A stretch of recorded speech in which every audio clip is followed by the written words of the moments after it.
Yo, what's up, y'all?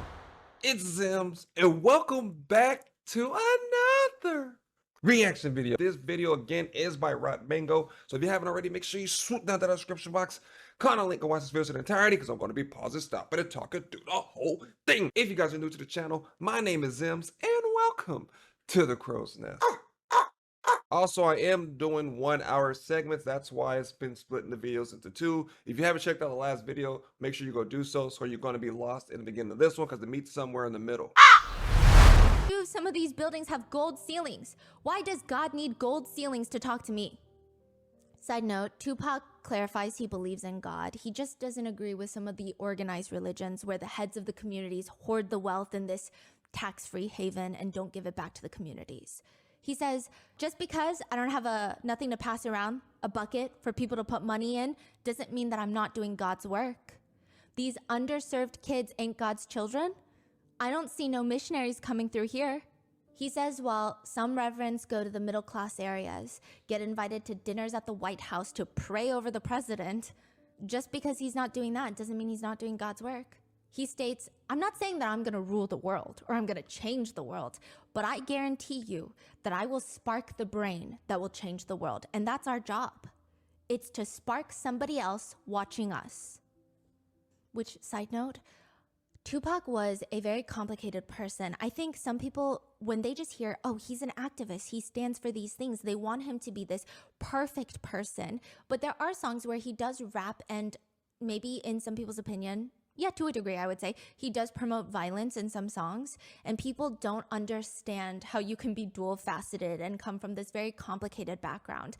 And Tupac himself was so self-aware. He says, quote, I'm missing some lessons. You can see the lessons that I'm missing when you talk to me. You can see where I haven't had a father when you talk to me. You can see where I spent a lot of my time in the streets when you talk to me. Because the words that I say aren't the words that come from a mother's mouth or a father's mouth. It's the words that come from a pimp's mouth or a sex worker's mouth or a hustler or a drug dealer. But to me, those were my role models. Which obviously, if you want, you can spin it as, look, this guy is looking up to pimps and drug dealers. But it's so much more of a deeper message. It's a message of like young people in these marginalized communities. That's the only education they get. For a lot of nuanced, complicated, deeply tied to historical reasons, the Black nuclear family unit was ripped apart. Not by Black people, many times intentionally by society to keep them down socioeconomically. But also, what other choice do these young kids have? It's not like the rich areas are just gonna open up their arms. Yes, come to our school. We'll teach you. He's not saying he looked up to pimps because that's what he wants to be. So it's like, there are a lot of complicated emotions in his music. Now, if Tupac represents the West Coast, the East Coast equivalent would be Christopher Wallace, aka Biggie Smalls, aka Notorious B.I.G. He was born the only child of a single Jamaican mom. He actually got his start freestyling in the streets of Brooklyn. But obviously, that's not making a ton of money, so he did deal drugs on the side. He did go to jail for 9 months on a weapons charge. And when he gets off, he's like, you know what? I don't like prison at all. That was not a good experience. I'm going to change my life. I'm going to make music. He actually gets discovered, if you will, by Diddy. This is when Diddy didn't have his own record label. He's working with Uptown Records, remember? Before the Bad Boy. Yes, this is where he meets Kim Porter. Yes, he's working at Uptown Records. All the other executives, they freaking hate him. And Biggie gets signed with Uptown Records. And eventually he leaves Uptown to go with Bad Boy Records with Diddy. Diddy would say about Biggie, I mean, he just had so much melody in his voice. It was like he was rapping, but it was so catchy. It was almost like he was singing, and he was such a clever poet. The way he put his words together, the way he saw things, he saw things so vivid. If you sat and listened to a Biggie Smalls record in the dark, you would see a whole movie in front of you. And the most amazing thing is, Biggie never wrote down his lyrics. He'd sit and compose them in his head. Wow. Even one of his very first singles, it said that he recorded the entire track in one take. To give you context, some professional artists can take 20, sometimes 100, sometimes more, depending on how they're perfecting or improvising. Crazy. But one take is still insane. No, insane. One person that they stated always does one takes is Bruno Mars. Like, one take is kind of crazy. Now, for the sake of being thorough, Biggie does have a very complicated personal life. Little Kim was also an icon in her own right. She was signed with Bad Boy Records. She was having an affair with Biggie. So Biggie eventually marries a woman named Faith Evans, famous singer, having an affair with Lil Kim. It has been stated that he was very violent towards her in the relationship. Very violent. Little Kim? Yes. And potentially Faith Evans. And potentially any woman that he dated, right? Tupac did serve 9 months in prison for first-degree sexual abuse. He was charged with, which is the more serious charge, but he was acquitted of the more serious charges and just found guilty of sexual abuse, which is not me trying to downplay it. But there is more discourse about Tupac's personal life. Why is that so? With Biggie's personal life, it seems like nobody really refutes the idea that he was violent with women. With Tupac's personal life, a lot of people think because of the time and because of how outspoken he was about racial inequalities and the fact that his parents and his aunt were all Black Panthers and the fact that he was already on the FBI watch list, a lot of people know that back in that time, there would be false convictions toward those people just to put them away, just to taint their image. Now, I'm not saying that that's true in this case. I'm just saying it has happened before during that time and probably even now.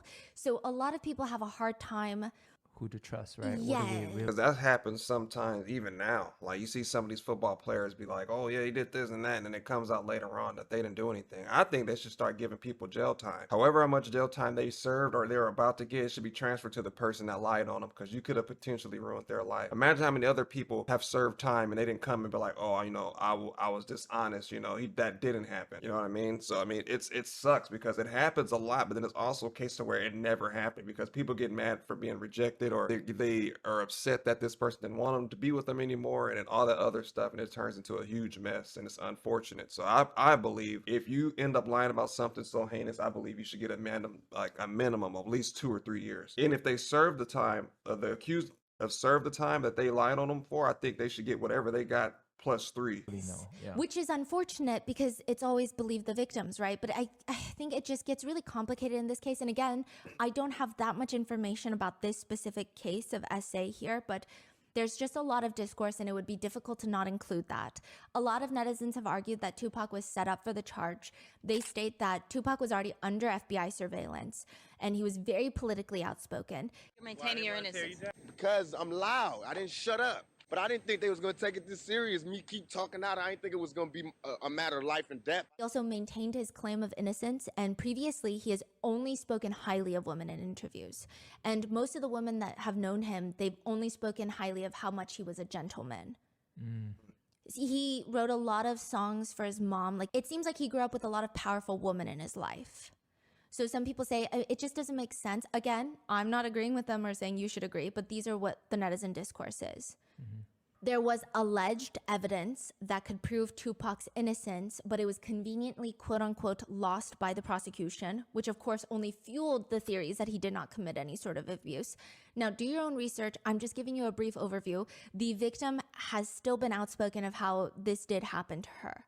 It's very complicated. It's very messy. And a lot of netizens have a lot of intense feelings about that case. So do your own research. Many believe, oh, for sure, Tupac and Biggie, they must hate each other because they're competition. East Coast, West Coast, they hate each other. They were actually friends. In fact, when they first started hanging out, Tupac was a little bit more famous than Biggie. He was further along in his career, but they had both respected each other's musicality. And Tupac is not the one to feel like, I should be the only famous one. He would actually help Biggie out. Biggie would crash on his couch when he was doing shows in LA. He would invite Biggie out to freestyle on stage together, which is a big deal because you're sharing your audience with him, right? And eventually, Tupac would even form a group called Thug Life, which he has tattooed on his stomach. He wanted Biggie to join. Biggie was like, I'm good. But again, they're still friendly about it. Diddy says Biggie loved Tupac to death. Tupac helped Biggie out when we were just getting off the ground. He would come and let us open his shows. A lot of people say Diddy was the third wheel in the relationship. Yeah, people said Diddy was fascinated by Tupac. He was fascinated with Biggie, but to him it seemed like Biggie was more of a money-making machine. This is his biggest artist on the label, and he's going to make him big so he can make money. But with Tupac, the way that it said that he was able to, quote, marry street credibility with mainstream appeal. Like, he's just a very multifaceted person. Like, people would never say, oh, he's not tough. But also he stands and he's very open about his sensitivity, and he even talks about bringing out his feminine side. And so it's like just so multifaceted, and a lot of mainstream audiences liked him, which at this point hip hop was not really mainstream like it is today. So Diddy is like, I am just fascinated by this man. He would get his team to study Tupac's records, and honestly it seems from insider reports that Diddy wanted to be besties with Tupac. According to Diddy's former bodyguard, Tupac was known for wearing Versace shirts. Then Diddy goes and wears Versace shirts, which fine, he's like, some dudes would do that. But beyond that, Gene Deal alleges Diddy would do this bizarre thing where he would try to find all the women that Tupac had been intimate with and try to be intimate with those same women. It's been analyzed. If true, this would be a really complex psychological situation. Probably psychological mimicry by having the same partners. Diddy might be trying to emulate Tupac in some way. Sounds like jealousy. There's also something called retroactive jealousy, which means instead of being fixated on the romantic partners, on your boyfriend, girlfriend, whatever, right? Their sexual past, you're fixated on a competitor's romantic past. Which is, I've never heard of it's like that. a thing. It's weird. And there's a sense of validation seeking. Okay, if these women are willing to sleep with Tupac, then they're willing to sleep with me, then I must be on the same level as Tupac, is the idea. No, that's Side not note, it at Sarah all. Chapman, the mother of one of his children, one of Diddy's children, was actually a girlfriend of Tupac's, allegedly. That is weird. And allegedly, Kim Porter was a huge fan of Tupac. She actually wore a Tupac shirt on the red carpet with Diddy. This is after Tupac's passing? Oh, way after. This was like before her passing, like in the 2010s. Is he really trying to is be like weird that? too. Weird. Yeah. Very strange. Puff Daddy, Big Papa. Some would say I that mean, he Diddy was could've. just obsessed with Tupac in every way possible, in a very creepy way. But the feeling was not mutual. In fact, quote, according to an insider, Pac did not have any kind of respect for Puff. To all of them, Puff was just a corny executive. I guess they had this mutual respect for one another until Tupac gets shot 5 times. Tupac is in New York City when he gets a call to come work on a song in a recording studio. When he gets there with his entourage, he's got a whole group of people, he has a bodyguard, he sees people waving to him from the balcony from one of the rooms on top of the building. So he's about to walk into the lobby. He looks up and there's people on the balcony, Bad Boy Records artists. They're like, hey, come, stop by. Tupac gets inside. He's waiting for the elevator to take him up. It's a dead end. You know, it's like a small little studio. The only way out of the building now is through where he came from. But before he can step into the elevator, 2 gunmen approach demanding everyone to get down. Everyone gets down except Tupac. He said that he wasn't even trying to be tough, he just froze. Okay, everybody gets down but him. In fact, he's confused why everybody's getting down, like he's frozen. The gunman keeps screaming at him, give up your jewelry, about $40,000 in jewelry. Tupac, some say he's not having it. Some say he was frozen in shock. It's unclear, but they end up shooting him in the groin, then in the hand, twice in the head. The bullet does not penetrate his skull. Biggie, Thankfully. Diddy, and a few other Bad Boy artists had been there working on their upcoming album called Conspiracy. So he goes up afterwards because the police show up and the police hate him. He's been very anti-police and he's a very famous figure. So police typically, police Don't and wanna Tupac help don't go him. well. Yeah. So those 5 shots, though, are they trying to kill him? Like you say, there's 2 to the head and hand, and It's unclear. Technically, it was supposed to just be a robbery. but the shots to the head, that is They were also like kicking him. It feels like there was a lot of hatred there. right. And they must know who he is too. Oh yeah. And it was all planned because he arrives, he gets shot. It's Right. all planned, right? And my recollection of the story was I was shooting a video of the second half of Warning. So I saw him saying what's up to me, I'm about to get on the elevator, and he comes out shot. The shooting was carried out by someone that he is having trouble with, a former friend of his. His under associate decided to come at Tupac. But the problem is the Bad Boy Records artists were there. And Tupac felt like if something were to happen to Biggie in the West Coast, Tupac would know about it. He would get word. Like if someone is planning on robbing Biggie, Tupac would know. That's how small it is, the world is, this hip hop world. And they're I that see. big. They're on top of the game, right? Right. He's saying, how am I in New York getting robbed, getting shot.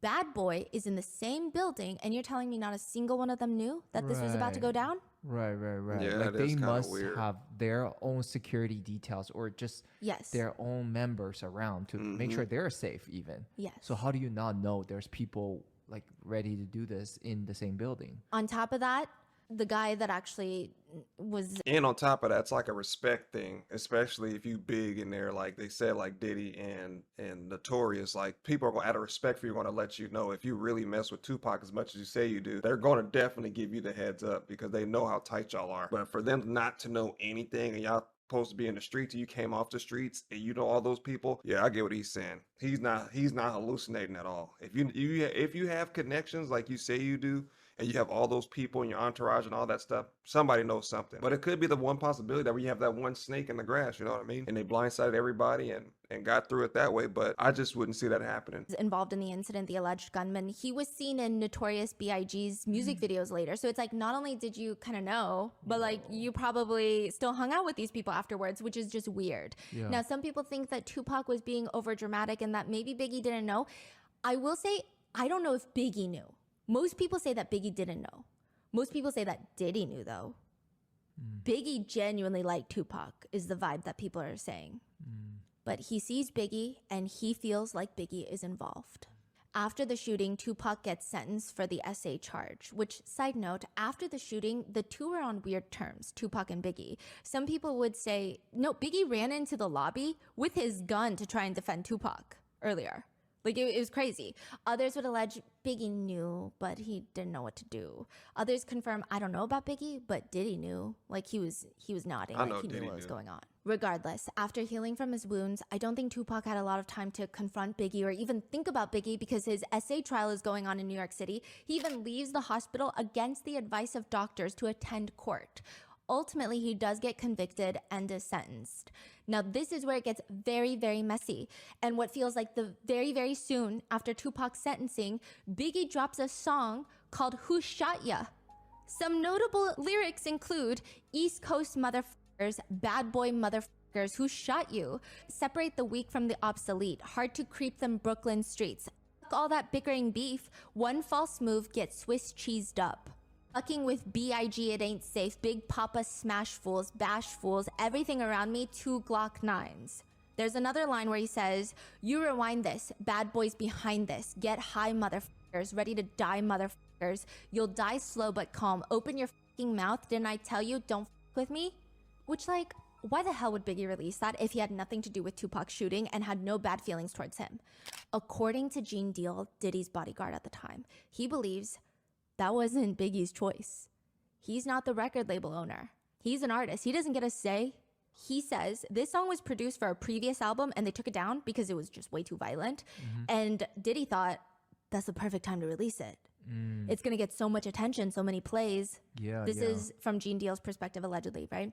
It's going to bring in so much money because it's starting this beef. Of course, I mean, look at what happened with Drake and Kendrick Lamar recently.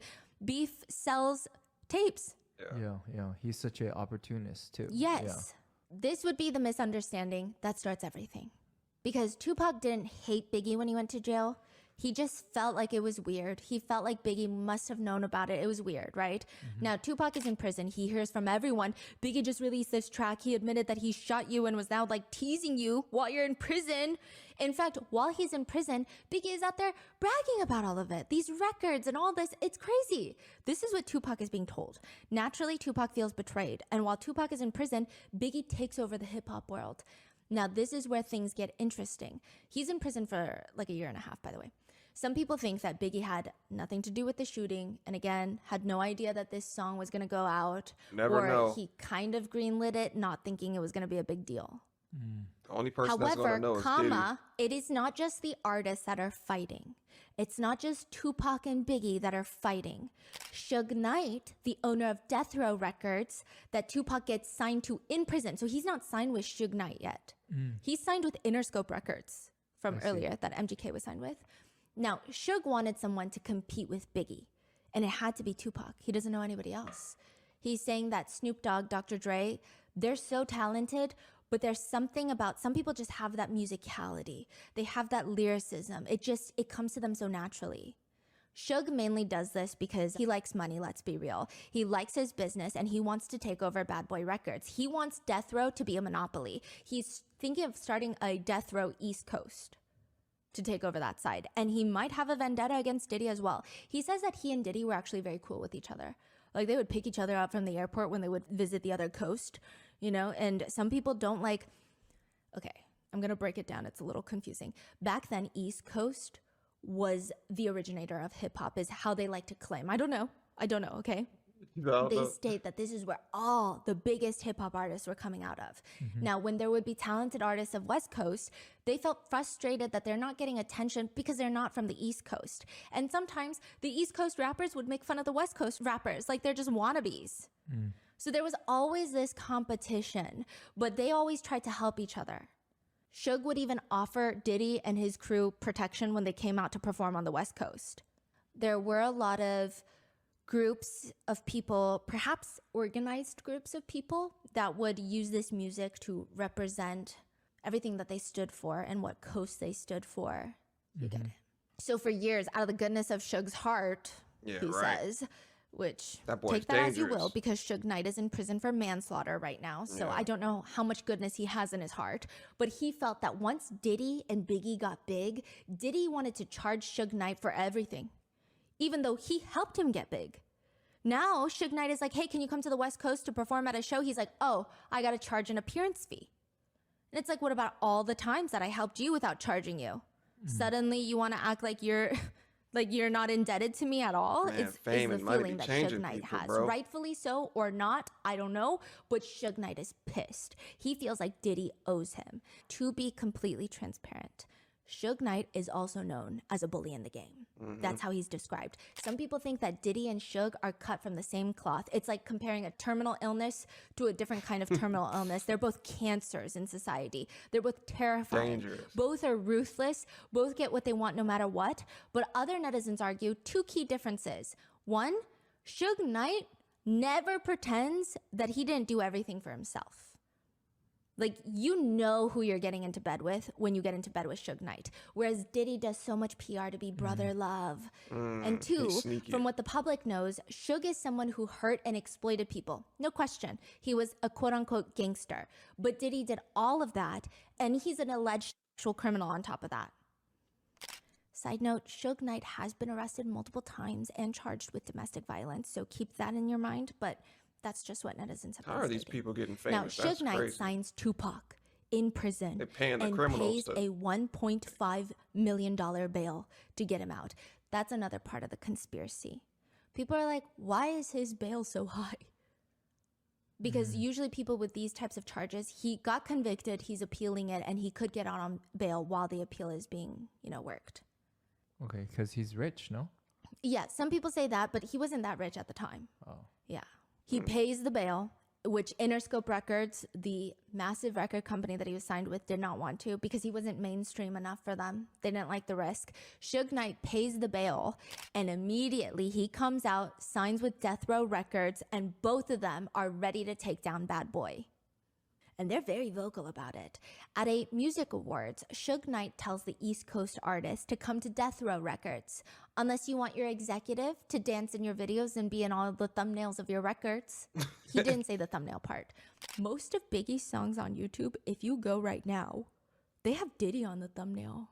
Like, why does Notorious B.I.G's song called Nasty Girl, why is the thumbnail two women whispering into Diddy's ear? Because, man, he wants to be them. I feel like he knew he doesn't have any musical talent. I think that's what it is. I feel like he surrounds himself with so many artists where it gets to the point to where he gets jealous that he's not able to be musically gifted or talented or like a lyricist compared to all the other people that he's been around. And every time they get somebody, they end up dying because he's like, man, they surpass him and they don't need him anymore, and he's not having it. He likes to ride the wave. You know what I mean? And I feel like he gets to the point to where he's like, man, I like this. I'm enjoying this. We're having so much fun. He said, maybe if I be like this person, maybe I get, and he doesn't. He doesn't get any recognition. The only time he gets recognition is when he's in the spotlight with another artist, unless like besides this case. Other than that, you don't hear about Diddy or anything like that. You only see him when he's got like a new artist around with him, which is true. And you didn't really notice it until Rotten Mango points it out. Biggie's not in there? No. Just Diddy. Yeah. Is Diddy singing in there? a lot of the songs that he's in, he's not even singing. He's just like dancing around Biggie. What? I mean, he's like a producer, but it's just like he's the ghost of Christmas past. Why are you always there? It feels like, what is the purpose? He's not singing, really. He's not really dancing. Sometimes he'd be in the car driving. Biggie's in the passenger seat rapping. And then all of a sudden, Diddy would be like, hell yeah. And that's it. It's weird. So that's what Suge Knight was saying. Yeah, He's like, that little what are brother doing? you gotta take Why with are you Like, you're when weird. you go somewhere. You're like a corny executive is what they're calling him. Like, are you a hallucination? Why are you always there? It's just bizarre. What's the purpose? Hallucination Diddy is would later crazy. state that he was at the award show. He said he was shocked that Suge said that because he thought they were friends. Regardless, the East Coast versus West Coast war battle, if you will, was ignited. And really, without much of their own say, Tupac and Biggie become the faces of it. Tupac of the West Coast, Biggie of the East Coast. There are further allegations that Suge Knight might have been seeing one of Diddy's ex-girlfriends and the mother of his child, Justin Combs' mom, Misa Hilton. Do you remember from the last episode? Suge Knight was allegedly seeing Misa Hilton, and they have pictures of Suge Knight hanging out with not just Misa Hilton, but Diddy's son, Justin. And they wanted to run magazine ads with that picture and a caption to read, "The East Coast can't even take care of their own." Yeah, so it's getting really dirty really quick. Some state that Suge was actually protecting Misa from Diddy because others allege that Diddy was very violent with Misa. But like I said, Suge seems to be violent with women as well, or he has a record of being violent with women. And others state that Suge was just doing it to get back at Diddy. But after all of this, after Suge Knight publicly insults Bad Boy and Diddy, the next month, Suge Knight's friend, Jake Robles, is shot and killed at a party in Atlanta. Allegedly by Diddy's bodyguard, Anthony Wolf Jones. The one that was also at the Manhattan shooting with Jennifer Lopez. Same bodyguard. The bodyguard shot? That's the allegation. Other people are saying, no, it was a different guy. That's also Diddy's longtime friend. But Suge Knight's best friend is killed at a party in Atlanta by someone who is apparently on Diddy's side. Now, it was later disputed, and Diddy vehemently denies it, saying, that's insane. Why would I have his friend killed? I have too much to lose. I fear God too much. It's just getting very messy. It just feels like the record labels have a lot more skin in the game, whereas Tupac and Biggie were friends who had a falling out, and everything just escalates from there. I will say that most people believe that Suge Knight and Diddy were encouraging this anger from both sides. Whereas Tupac and Biggie, if they had sat down, I think that they could have talked it out. I mean, even the way that Tupac talks about it in an interview, he sounds more betrayed. He brings up the fact that he was the one that gave Biggie his first shows. As for having beef with Biggie, Tupac says, you know, Suge Knight told me something enlightening the other day. Having beef with Bad Boy Records is like going to a playground and picking on the kids. Tupac says he sees himself like a big brother to Biggie. He can't have beef with him because he grew up and made money. He's mad at Biggie because he disrespected Tupac. That's it. That's why he's mad. He said Biggie got seduced by the power, not because he's an evil person, but because money is evil if it's not handled right. Wow. Fear got stronger than love, and they did things that they know they weren't supposed to do. That's They exactly know in what it their is. heart. That's why they're in hell now. They can't sleep. That's why they're telling all the reporters, why are they doing this to us and to hip hop, da da da da. Because they're in hell. They can't make money. They can't look at themselves because they know. All I ask for is, if you're going to act like a gangster, you're going to act like the king of New York, I'm going to expect that. And when you don't come through, then I'm going to want to crush your empire. And that's what it's time for. All 5 bullets touched me, but you couldn't kill me. So all you did was just give me more ambition, more drive. You're really not going to be able to stop me now. For the ones that shot me, thanks but no thanks. I'm still alive. You missed. I'm hard to kill. He does go on to state, but he does love the East Coast. He was actually born in the East Coast. He was born in Harlem. It does get even messier if you can imagine. A week after Tupac is released from prison, it's alleged that Biggie's wife, Faith Evans, who is signed with Bad Boy Records, the one that's on the song I'll Be Missing You, she flies out to LA for work, runs into Tupac, and it's alleged that the two of them would end up sleeping together. Faith Evans has always denied this story, which, side note, they were actually supposed to meet each other. Faith said that she had Biggie's go-ahead to go to LA and work with Tupac on his album. So, After all of this? yeah, I don't know if Diddy was the one that was mainly having anger towards everybody, but it seems like Biggie at that time, I guess, if this is true, if he did give the go-ahead, He seems like, oh yeah, this is just music to get sales. Like we're just beefing with each other to get sales, quote unquote. And it's alleged that those who saw them in the studio, Faith was sitting on Tupac's lap.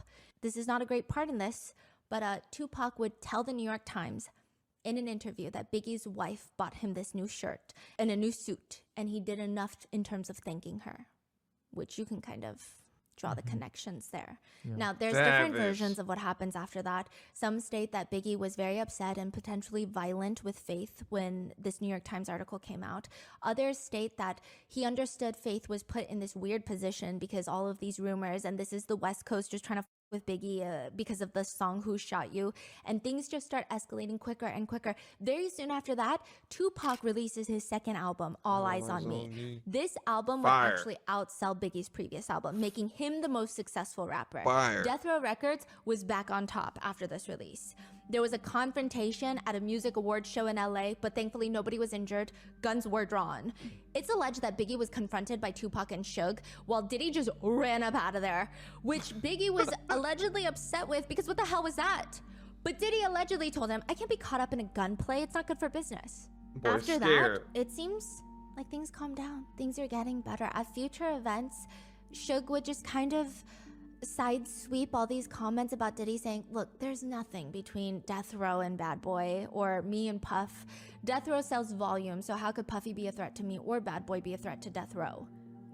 But the next month, everything blows up when Tupac releases a track called Hit 'Em Up. It is one of the most well-known rap songs. It's a pretty scathing response to Biggie's song. Notable lyrics include, and it kicks off strong, I effed your you fat motherfucker, West Side, bad boy killers. You claim to be a player, but I fucked your wife. He also name drops Lil' Kim, who is notably a music icon in her own right, like I said, but also the alleged mistress in the relationship with Faith Evans. I still think Hit 'Em Up is the coldest diss track ever made. Like, let me know down in the comment section if you guys have one, but Hit 'Em Up just, every time I hear it, gives me goosebumps. Like, you could tell, like, he was mad. He was angry. You could feel it. Like, you can hear like the voice inflection, like everything in that song. It was just insane, bruh. He was not playing around. He was serious. He meant every word that he said. Either that or he's a good actor. Biggie, he name drops her. There's also another play on words. Biggie has this very famous song called Player's Anthem, where he says, grab your dicks if you love hip hop. Tupac raps, grab your Glocks when you see Tupac. Call the cops when you see Tupac. Who shot me? But you punks didn't finish. 5 shots couldn't drop me. I took it and smiled. Now I'm gonna set the record straight. Now you tell them who won. I see them, they run. They don't wanna f with us. Biggie, Bad Boy, as a staff, record label, and as a mother crew. And if you wanna be down with Bad Boy, then f you too. West Side till we die. It is often referred to as, quote, the hardest diss track. Netizens have stated the diss tracks between Kendrick Lamar and Drake pale in comparison to the pure anger and betrayal that you can feel Tupac has. Some people say rightfully so. Some people say it's misplaced. But again, it's just a song. To which Diddy does an interview about the song, and he tries to reason with the reporter that it's just gone too far. He says, if I'm gonna set a man up to get shot, which I would never do, I'm not gonna be in the country. I'm gonna be in Bolivia somewhere. He says, I hope that THUG life shit is really over, but on the real, if you're gonna be a motherfucking, you gotta live and die. You know what I'm saying? There ain't no jumping in and out of that THUG life. If that's what you choose to do, you're gonna go out like that. I'm not one. The only ones I know are dead or in jail or about to be.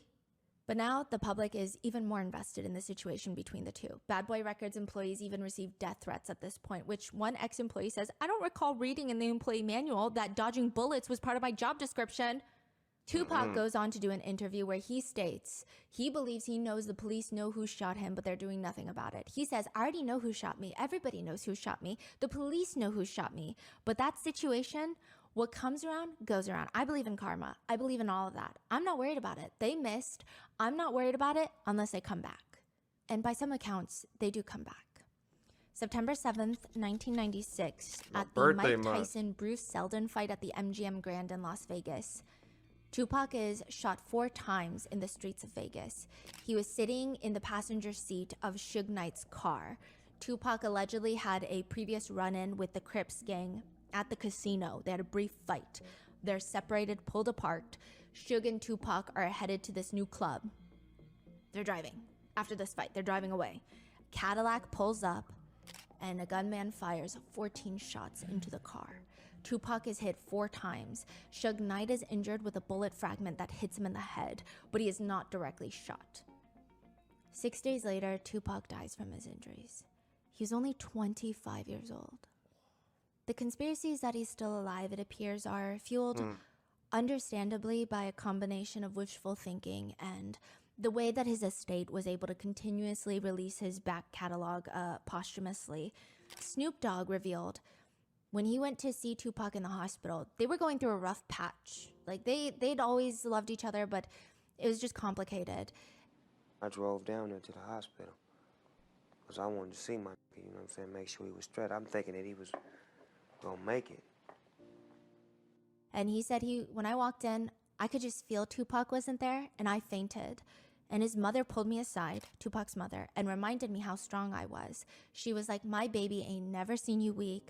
I don't want you to be weak in front of him. You go in the bathroom, you fix yourself up, and you go back in there, and you talk to him, and you tell him how you feel.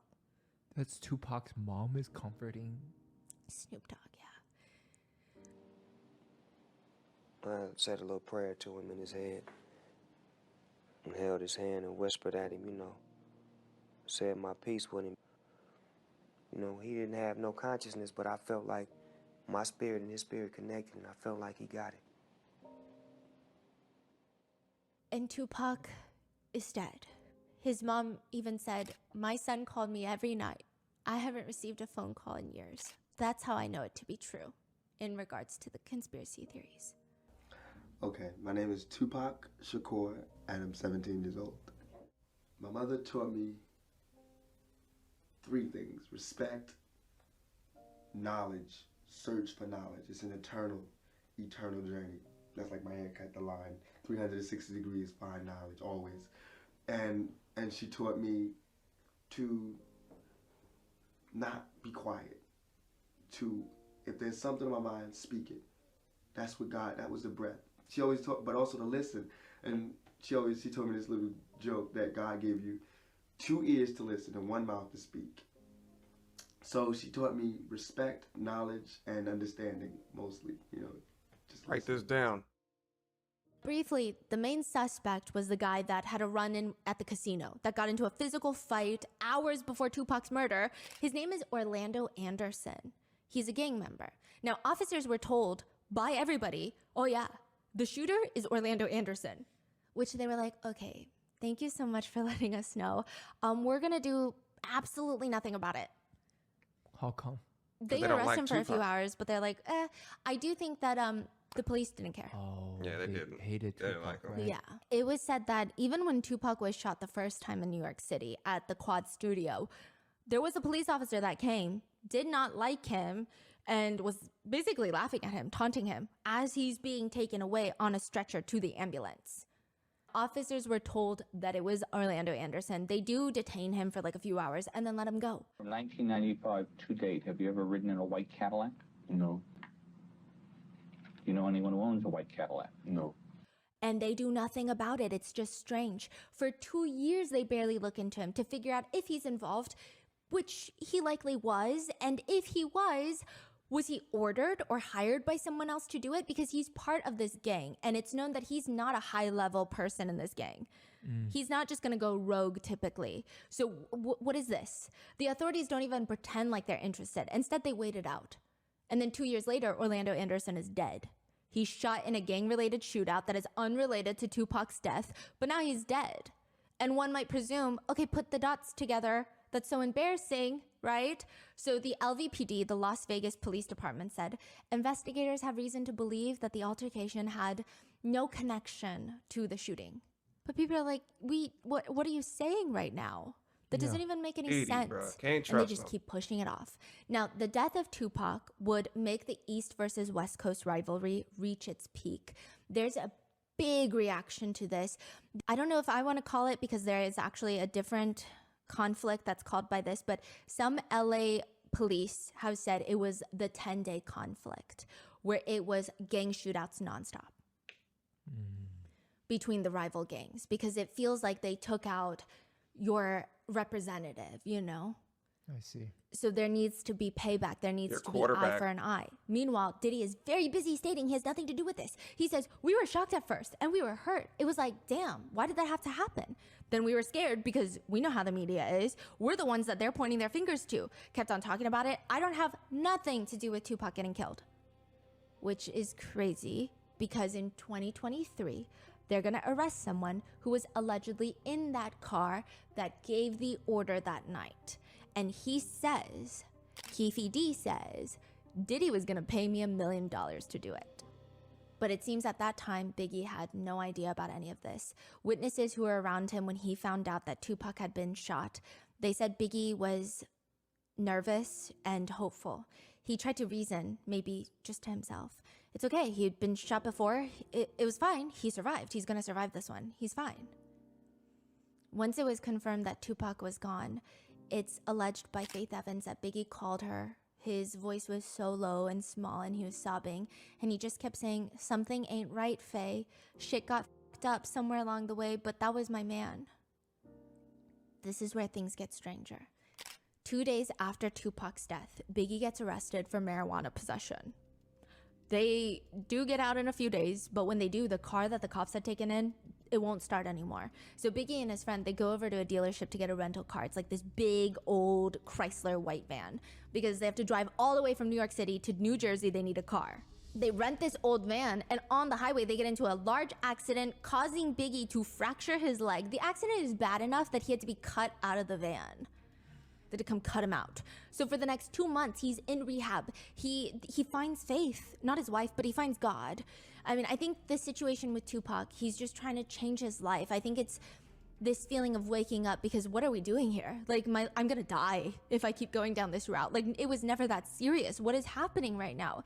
He had a cane that he needed to walk with, and he would just stay home or in the studio working on his next album. He was getting death threats every single day from the West Coast. And I'm not saying like West Coast as in Suge Knight, potentially, but like the ones that are sending death threats are like the gangs that resonate with Tupac. That's how real it is. I think somebody's trying to kill me. I'll be waking up paranoid. I'll be really scared. You know, you be seeing me, scared to death. He's just working on his next album, Life After Death, which he's gonna die soon. And everybody This will knows who actually he be is, so you released can't after he hide. dies. He named the album Life After Death. Oh, this is even creepier. His first album with Bad Boy Records is Ready to Die. Then his second album that's released after he's killed is Life After Death. But he started working on this album, naming it that name Yeah. because of Tupac's death. No.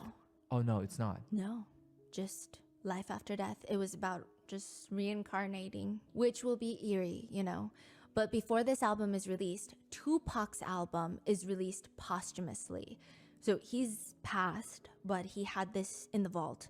It's the 7-day theory under the name Machiavelli, because obviously these are done by Tupac. He had no intention of passing. He didn't know it was gonna happen. There are a lot of disses towards Bad Boy scattered throughout the whole album. In fact, on the back, you have cartoon characters of Biggie and Diddy. Diddy is wearing a pink ballerina dress and he's dancing, while Biggie is depicted as a pig and his beanie says P.I.G. Instead of like Notorious B.I.G, it says P.I.G. Biggie does not respond. In fact, he goes on to interviews to talk about how Tupac's death has enlightened him, if you will, because he realized it's not just two guys that have issues with each other, but they ignited this whole coast-to-coast rivalry. He says, I kind of realized how powerful me and Pac was, which is very valid, but that statement isn't really going to calm down the West Coast or the East Coast. And at its height, the West Coast just want payback. They want to take one out on the East Coast. And the East Coast feels defensive because Tupac is the one that was accusing Biggie in the first place, and the tensions just keep getting worse. Biggie's got this new album coming out, and Diddy is allegedly telling him, you have to go to LA to promote this new album. That is crazy. That's a horrible advice. Which a lot of people were confused by, because technically he doesn't have to go to LA to promote this album. Yeah, it doesn't have to go to L. And you know tensions are high. Why would you send the artist over in the West Coast knowing that a huge West Coast artist just got taken out, and you're gonna send a big East Coast artist over there in the middle of the beef, bro. That's like sending somebody butt naked with hams tied to them across a swamp full of alligators. Like, what are you doing? That's horrible advice. Like, I don't even know. I don't know if he threatened him and got him to go that way, but I would have been like, bro, what are you talking about? I'm not going to LA. And so soon after Tupac's death, 6 months after Tupac's death, a lot of Yeah. people would say that is very ill-advised because he's getting death threats. They're telling him, don't come to California. You come to California, you're gonna find out what California's about.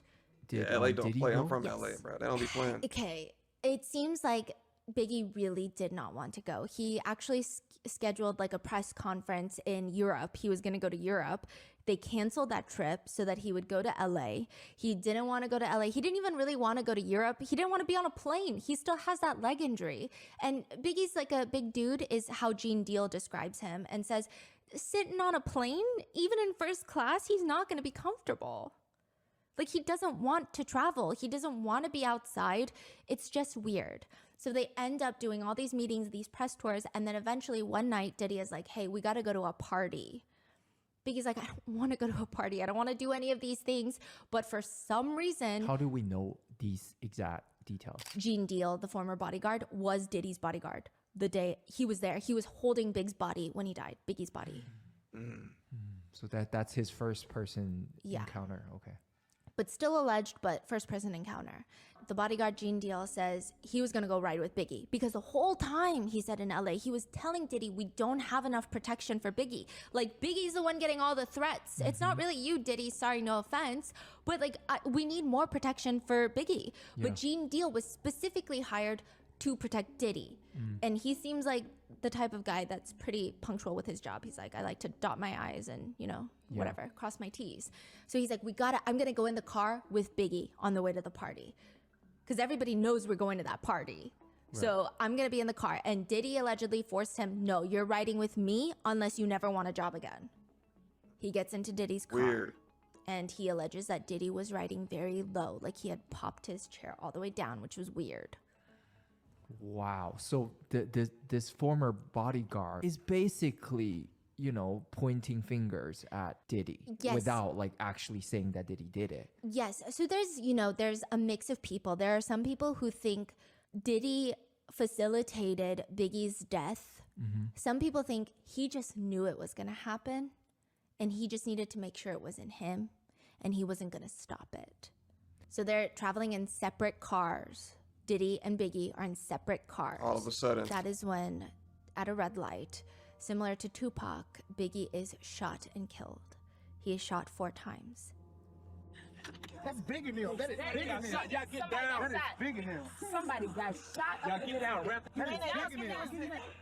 Diddy's version of events is, so we're going out to the parking lot and my car's in front of his car. I make a right, he's right behind us, but not right behind us. We get to a light and we're waiting there for him. And then this car pulls up, then we cross the light. As we're crossing the light, I hear shots ring out. I duck down, I'm thinking someone's shooting. And I've been at parties before where people do that, shoot in the air. And then somebody in the car looked back, Biggie's car had been hit. I jumped out the car while the car is moving. So I run towards the car and it's just him and his best friend.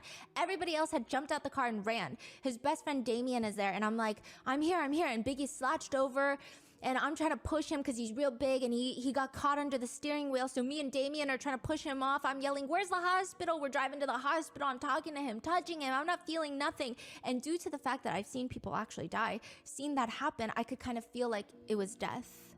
It's like a feeling that you get. I can't really describe to you. It's not a gift that I'm proud of having. I was like, damn, I think he's dead. I'm saying it inside myself. So we get to the hospital, running lights, everything. We carrying him inside.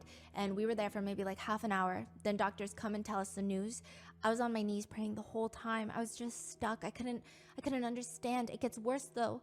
I had Damien call Biggie's mother. And then in the middle of telling her, Damien breaks down. So I had to tell her. Who's Damien? Biggie's best friend that was in the car. Thankfully, alive. So I had to calm her down and try and get somebody over to the house. Biggie was just 24 years old.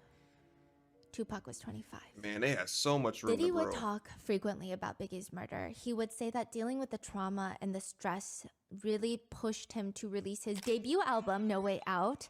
He had always been more of a producer and executive until Biggie died, and then he released No Way Out with the song I'll Be Missing You, the tribute to Biggie. He says, I think I always feel some sort of responsibility because I'm in this thing with him. He was my artist. Diddy says after Biggie's murder, he had to channel Biggie's mother. He says, I saw the strength in Biggie's mother. If she isn't giving up, if she's not jumping off a bridge, she's having to get up and go to work, still take care of her kids. I've got to get myself together. Now, even back then, there were a lot of conspiracies of what happened. Some people believed face value. The East Coast had someone take out Tupac. So the West Coast retaliated and took out Biggie, right? But there were other conspiracies of what happened. The first being that Suge Knight took out his own artist, Tupac. Okay. Why? Yeah. Why would So he do that? the allegation being the record label owner of Death Row Records knew that Tupac was going to leave, was going to leave his label, start his own label, and had him killed. I know some people really believe in it. I don't know why. Like, I was reading through netizen theories. I just believe not that one for some. I'm not saying Suge Knight is a good person, right? But it seems like the connection that Tupac had to him and his rather lack of indifference for money and hoarding money, it just doesn't sound that accurate. There were a lot of convincing netizens that were like, I mean, Suge Knight's not a good guy. And honestly, Tupac would have been better off without Suge Knight. But they don't think that Suge Knight was the one that ordered that hit. They think it was Diddy or somebody else. Then there are a small group of people, there were brief allegations that the goal wasn't even to kill Tupac that night. It was to kill Suge Knight. He was the real target. The theory goes that Suge Knight's ex-wife and the former head of security of Death Row, I don't know if they had a thing, but the conspiracy goes that they had planned to kill Suge Knight so that they could take control over the label. Both have denied the accusation. It was just a floating theory. Most people believed that Diddy was involved. But then when Biggie died, it was confusing. The West Coast felt like, okay, maybe it's West Coast versus East Coast, something happened there. This is back then. But those close to Diddy said, we don't know if that's entirely true. They allege Notorious B.I.G. was planning on leaving Bad Boy. In fact, he had already hired attorneys and they were trying to get his publishing rights back from Diddy. Some even go on further to allege that Biggie did not like what Diddy did with all the Tupac stuff, releasing the song Who Shot You, like generating all this drama and then getting people killed. Like, he just wasn't, he didn't like that. He didn't like everything that was happening there, in which Diddy allegedly told Biggie's attorneys, I will never give up his publishing rights until I'm dead and my bones are crushed into powder. And I think it's true. I don't know specifically, but it seems like Tupac's family and his estate have been able to have more control over his legacy and have been able to continue that family line for Tupac. Whereas for Biggie's case, it seems like Diddy still has a lot of control of his estate. I don't know if he gave it up recently when he was saying he's giving all his publishing rights back, remember?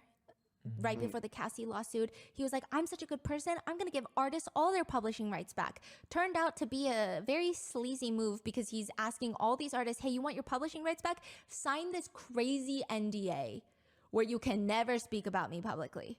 Wow. But I don't know, maybe he took care of Biggie's family. I don't know. I don't know. I doubt it. Like, I'm not Biggie's family. I don't know if they feel some type of way about him, but it just They seems... haven't spoken up, right?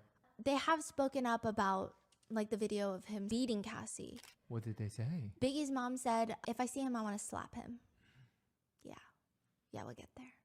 Now, according to some that knew the situation said, Biggie was absolutely going to leave Puff. I know for a fact because Biggie told me that. The bodyguard Gene Deal said that. Everybody wanted to leave Puffy.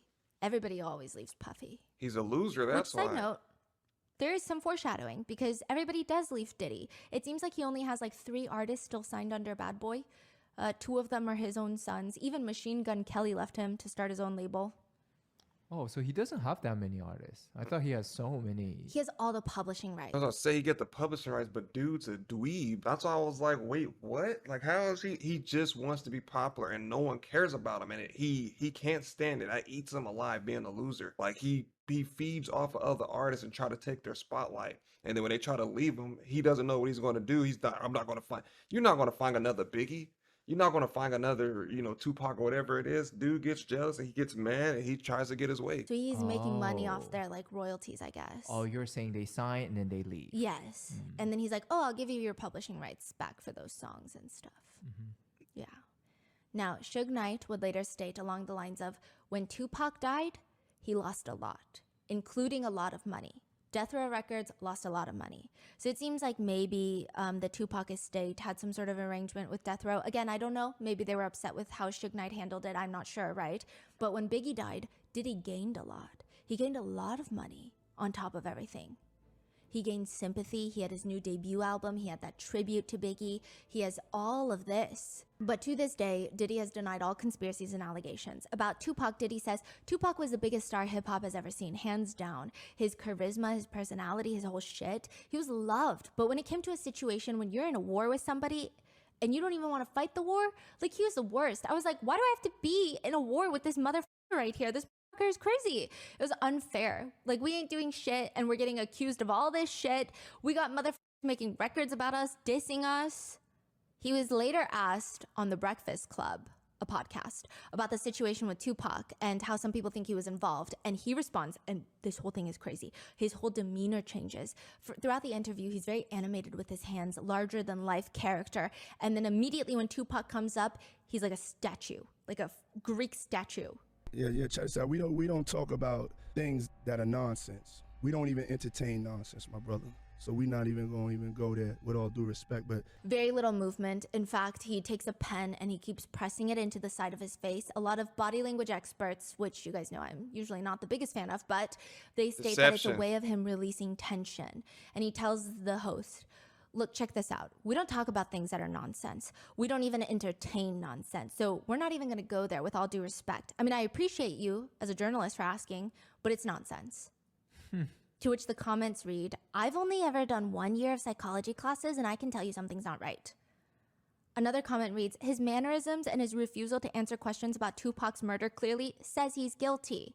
And in that same podcast, they went on a whole rant about 50 Cent potentially being gay, which, like, don't even get me started on 50 Cent. 50 Cent will be included in the next episode. This man has hated Diddy for as long as anyone can remember.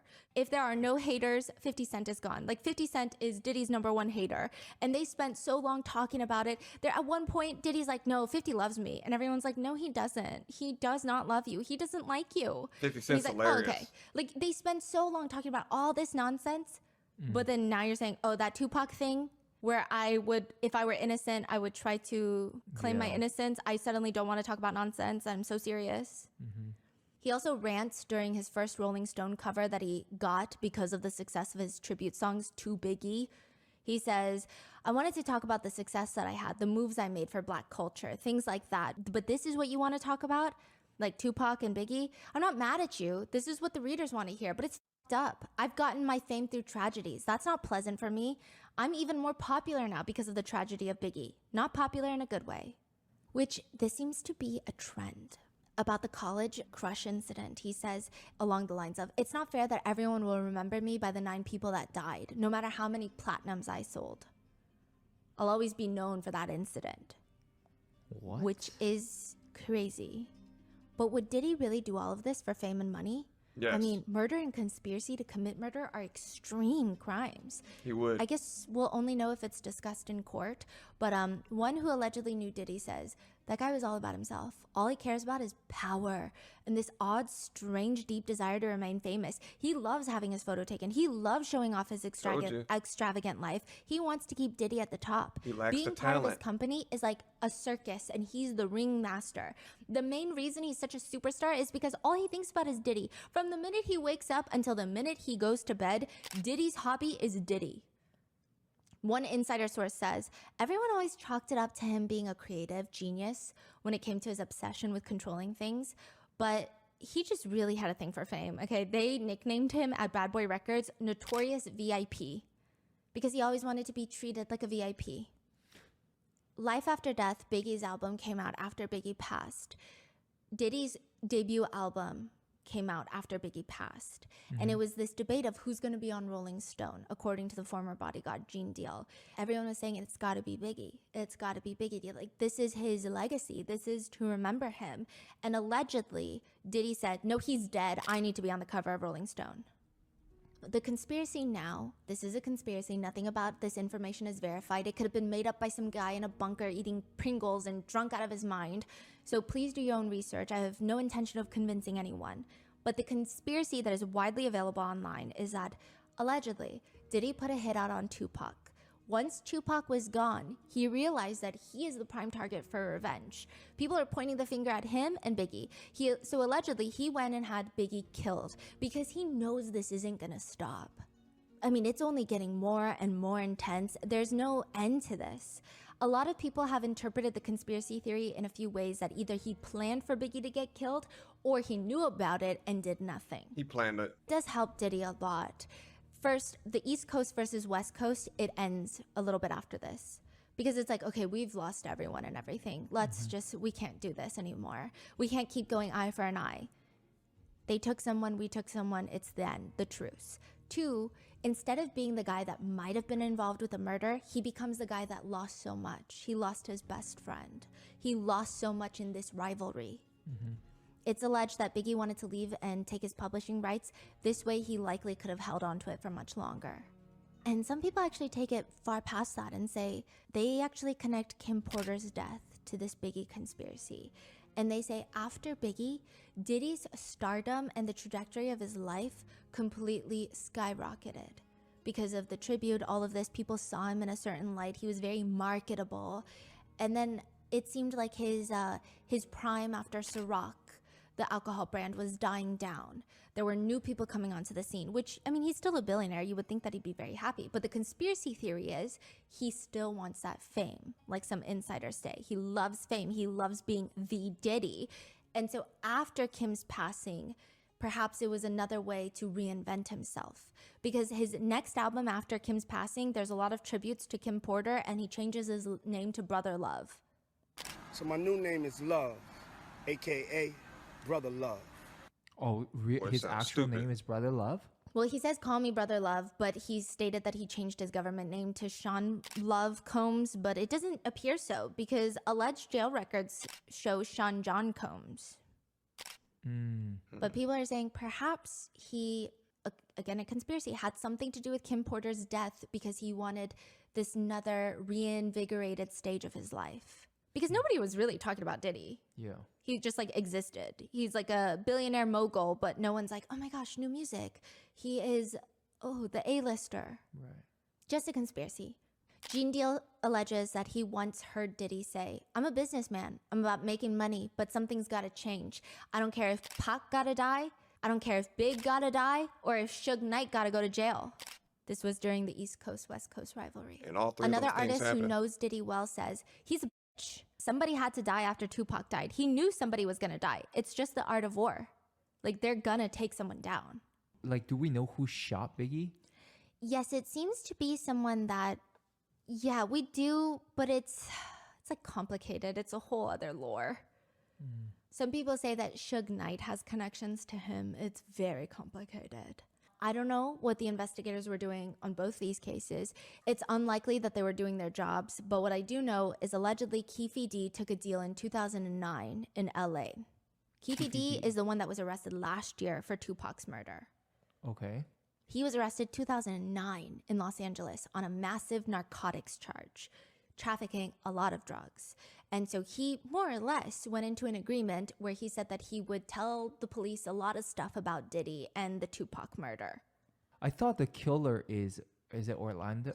Yes, he's the one that pulled the trigger. Keffe D was in the car. He did not pull the trigger, but he was the one that allegedly ordered the hit because he wanted to get the $1 million.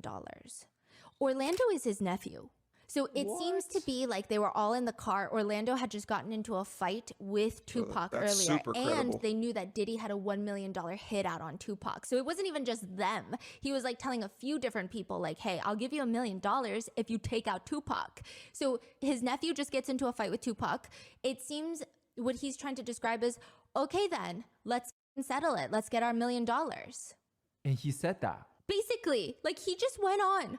He was released from his narcotics charge. Nothing happened to Diddy. Nothing happened with the Tupac case. He went life as normal, went on to documentaries, went on to podcasts, wrote a book. We must require standardized testing for microphone purchases because he's just out here confessing to crimes. He said, we couldn't let no record company studio gangster do us like that. Had they lost their fucking rapping ass minds? Because they beat up his nephew at the casino. And he says, when conversations would come up about $1 million bounty on the heads of Suge Knight and Tupac Shakur, that was business. But after Tupac, Suge, and them Death Row jumped on my nephew Baby Lane, aka Orlando, that shit became ominously personal. The police would state Keffe D took down Keffe D. They say he put himself squarely in the middle of the conspiracy. He had acquired the gun. He had given the gun to the nephew, the shooter, and he had been present in the vehicle when they hunted down and located both Tupac and Suge Knight. All the other direct conspirators or participants are all dead. The other people in the car, they're dead now. What? He is the last man standing among the individuals that conspired to kill Tupac. But now, the internet does not believe that to be true. They believe, no, there's another person still standing or laying down or bent over. I'm not too familiar with how people pass time in federal prison. And that person is Sean Diddy Combs. I see. So that's why like Eminem and all of these people in the industry keep referencing to it. Yes. And they keep saying Diddy called the hit. And it's not like these two are strangers. Diddy actually knew Keffe D since the 90s. Yeah. Allegedly, Diddy came and was like, I have a couple problems I need to be handled. Now, Keffe D, his biggest problem with all of this, though, is that he never got paid. Yeah. He never got the $1 million? No. There's a different guy, a middleman between Keffe D, I guess, and Diddy, and he allegedly got paid. Who's the middle guy? And gave nothing to Keffe D. That's what Keffe D is saying. Are they looking for that guy? Did they? He's dead. He died in 2012. What? Yeah, I don't think that Diddy would ever go to court for Tupac's case because it's really Keffe D's word against Diddy's word. And if that guy is dead, I'm sure he paid him in cash likely. There's no evidence of that cash. And with him being dead, who's to say? Diddy could say, I gave him that cash for watering my lawn. Yeah. For supplying my baby oil. You know, it's like, who is to say? Who's to prove that it is connected with Keffe D? It's crazy. Right.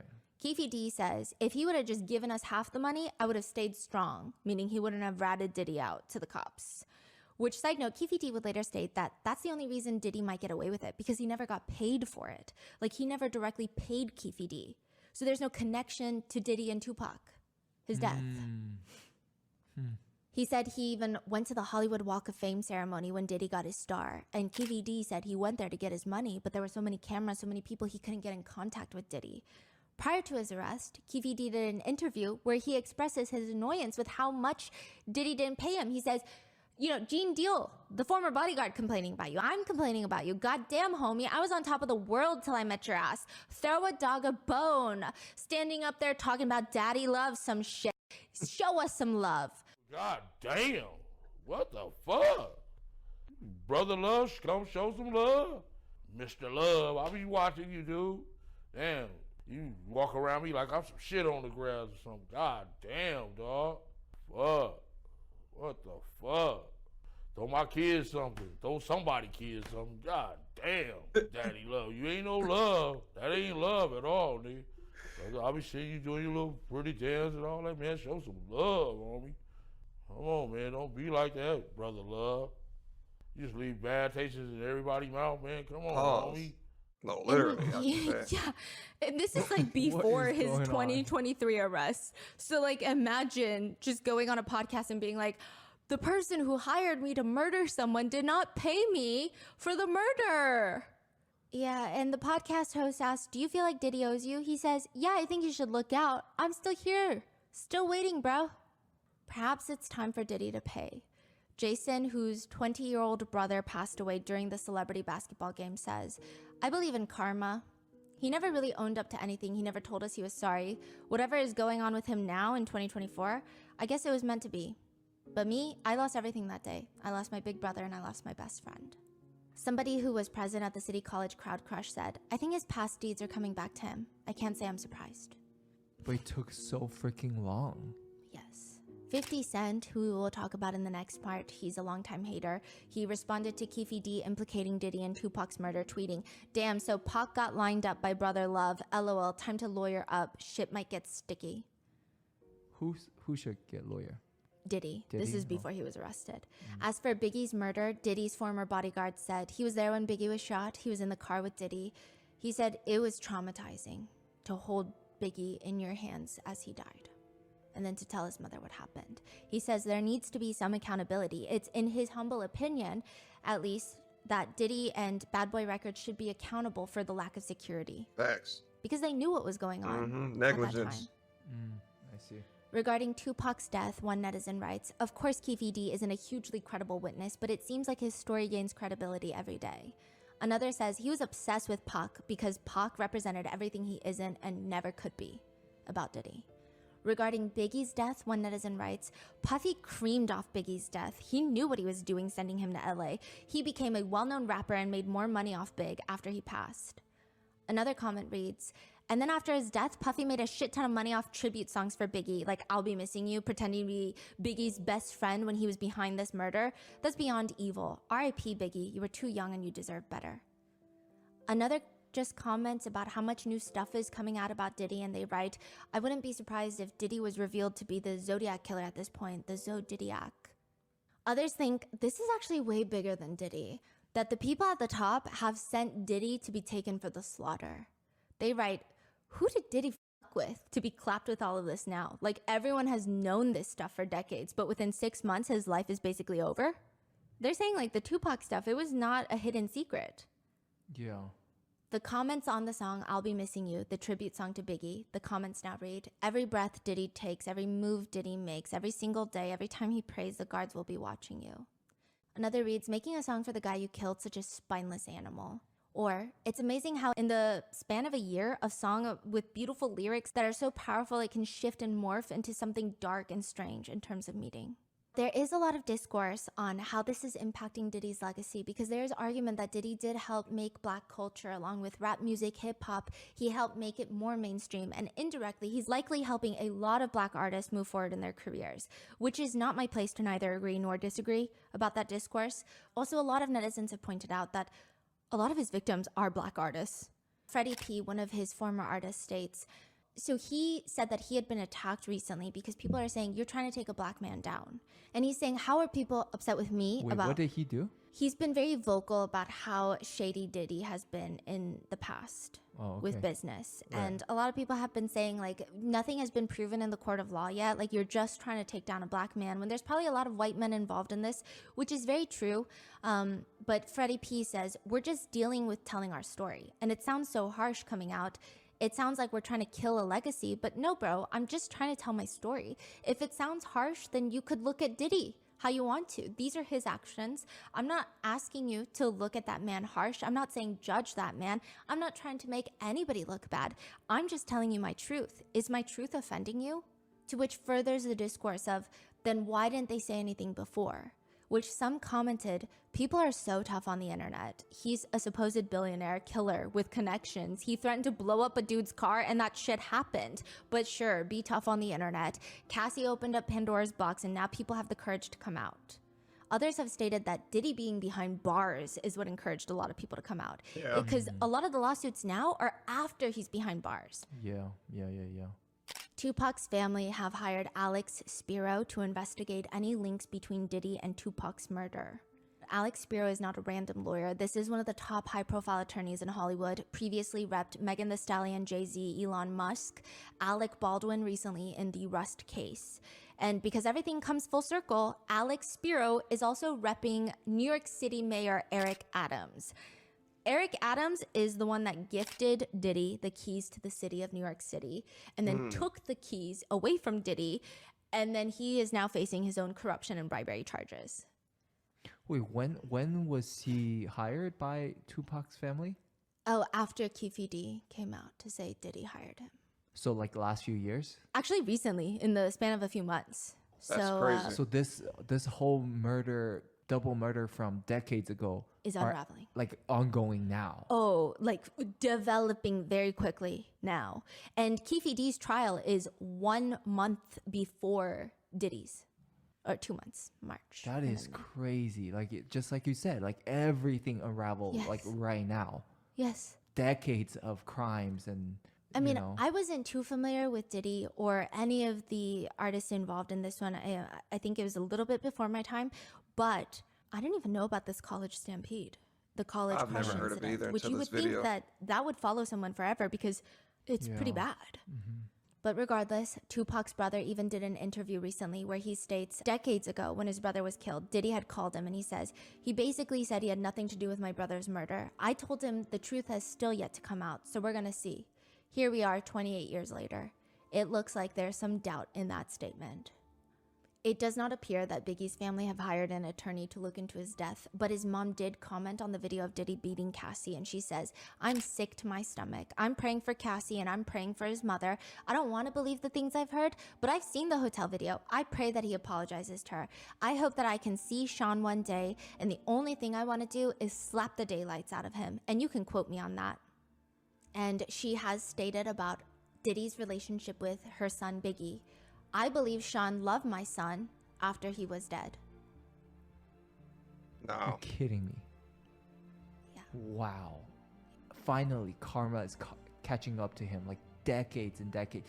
And like what you said, Tupac once said in an interview, I believe in karma. I believe that everything you do bad comes back to you. And maybe it's time. And that is part 3. I feel like we're going to find out a lot pertaining to Tupac and Biggie. Hopefully that unravels in the courtroom soon. I think Keffe D is going to give out some good useful information because Diddy didn't end up paying him like he was supposed to. But I think what it comes down to is just that I think Diddy lacks the talent. So he looks for other talented artists to leech on and try to, you know, steal the popularity. That's why he makes them sign these outrageous contracts to where he's in every one of their videos. He's always on the cover of their magazines. He's everywhere. He's getting a cut of almost like everything. And it's just like he wants to be that person that he couldn't be. And I feel like he just doesn't do it. He's copying what people are wearing.